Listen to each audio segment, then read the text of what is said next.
ताकि बिहार का कोई भी समाज का वर्ग, वो वर्ग जो अपने आप को दुखी फील कर रहा है, अकेला फील कर रहा है, वो यहाँ आए, अपनी आवाज रखे, इस विश्वास से रखे कि जब सुराज, प्रशांत किशोर और हम सब युवाओं की ताकत और आवाज आपके साथ है।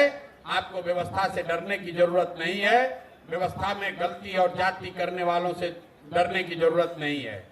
इस आश्रम को शुरू करने के पीछे एक संकल्प ये है कि आने वाले 8 हफ्तों में बिहार से 1 लाख युवाओं को, इसको याद रखिए, 1 लाख युवाओं को इस आश्रम में लाकर सत्याग्रह की ताकत और उसके द्वारा बिहार के समाज की चेतना को पुनर्जीवित करने के लिए ऐसे 1 लाख छात्रों को, युवाओं को यहां से प्रशिक्षित करेंगे ताकि वो जाएं और बिहार की समाज को जगाएं, उनको बताएं, समझाएं कि मेरे भाई, जातीय और धार्मिक उन्माद में पड़कर जब तक वोट देते रहोगे तब तक इसी तरह की असंवेदनशील व्यवस्था को आपको झेलना पड़ेगा।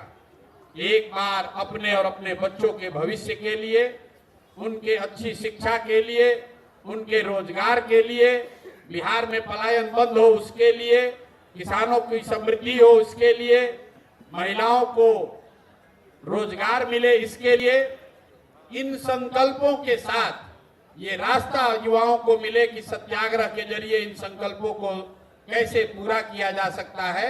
इसी उद्देश्य से अगले 8 हफ्ते कम से कम इस आश्रम में रहेंगे, परमानेंट रहेंगे और यहीं से उन युवाओं के साथ मिलकर उनको प्रशिक्षित करके पूरे बिहार के समाज को जगाने, समझाने का प्रयास किया जाएगा।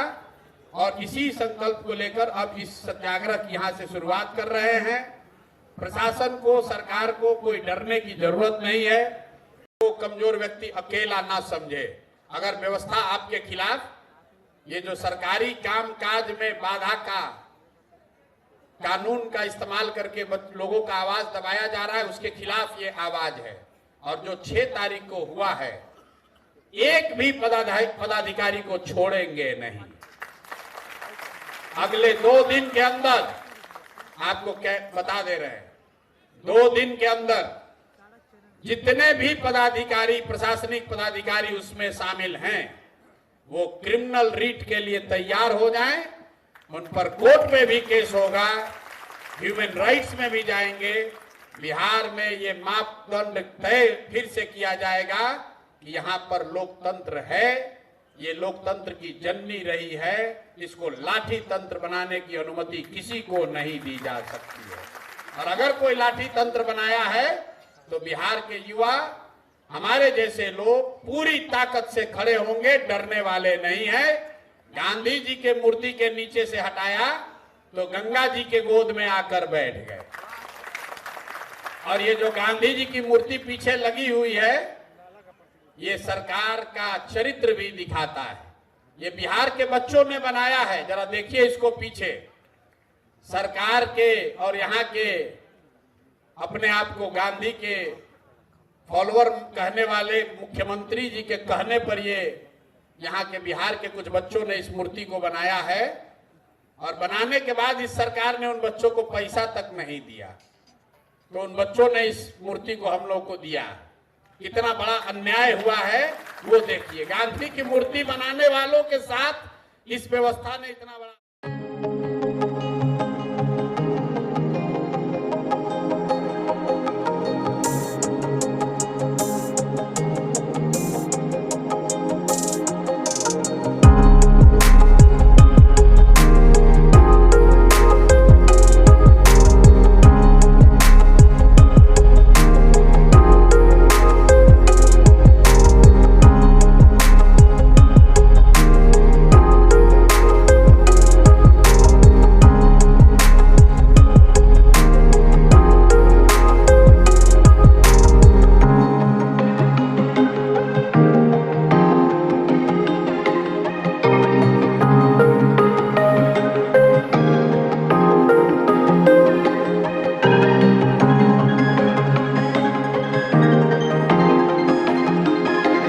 साथियों, हम जिस रास्ते पे हम लोग चले हैं, किसी भी प्रकार का कोई घाटा, कोई विश्वास ना आए।